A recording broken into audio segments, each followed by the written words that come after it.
हिमालय और सियाचिन के उच्च दुर्गम पर्वतों पर ये मूक योद्धा हमारे योद्धाओं के साथ कंधे से कंधा मिलाकर काम करते हैं। ভারতের ইতিহাসে এই প্রথম প্রজাতন্ত্র দিবসে রাজপথে হাঁটল অ্যানিম্যাল কন্টিনজেন্ট। দিল্লির কর্তব্য পথে প্রজাতন্ত্র দিবস উপলক্ষে বর্ণাঢ্য অনুষ্ঠান। সেখানেই ভারতীয় সেনার রিমাউন্টেড ভেটেরিনারি কর্পসের অধীনে থাকা প্রাণীরা হাঁটল কর্তব্য পথে। सबसे आगे है बैक्ट्रियन ऊंट। भारतीय सेना के ये लद्दाख के शीत मरुस्थलों से गलवान और नुब्रा तक अपनी सेवाएं देते हैं। 15,000 फीट से अधिक ऊंचाई पर भी ये सहजता से कार्य कर सकते हैं। এই বিশেষ বাহিনীতে ছিল দুটি ব্যাকট্রিয়ান উট, 4টি ঘোড়া প্রজাতির জান্সকার পনি, 4টি শিকারী পাখি, 10টি ভারতীয় প্রজাতির সেনা কুকুর ও 6টি সাধারণ সামরিক কুকুর। বরফে ঢাকা হিমবাহ থেকে মরুভূমি, দেশের সংবেদনশীল সীমান্ত রক্ষায় কাজ করে এই প্রাণীরাও।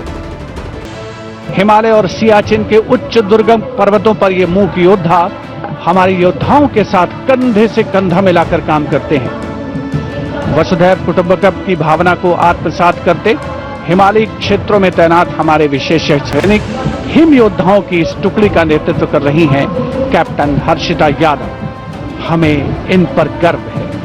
सबसे आगे है बैक्ट्रियन ऊंट। भारतीय सेना के ये लद्दाख के शीत मरुस्थलों से गलवान और नुब्रा तक अपनी सेवाएं देते हैं। 15,000 फीट से अधिक ऊंचाई पर भी ये सहजता से कार्य कर सकते हैं। ब्लैक काइट्स शिकारी पक्षी रैप्टर्स। प्रसन्नता और गर्व का विषय है कि राष्ट्र सेवा में सतत तत्पर ब्लैक काइट्स आज परेड में अपनी उपस्थिति दर्ज करा रहे हैं। Glacier, ATV, all terrain vehicle और साथ में भारतीय नस्ल के ভারতীয় সেনার ঐতিহ্য, আধুনিকতা ও আত্মনির্ভরতার সমন্বিত প্রতিচ্ছবি এই বিশেষ উদ্যোগ। সেনাবাহিনীর নির্ভরযোগ্য সঙ্গী হয়ে ওঠা প্রাণীদের অবদানকে স্বীকৃতি দিতেই এই ভাবনা। ABP live.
এবিপি আনন্দ, এগিয়ে থাকে, এগিয়ে রাখে।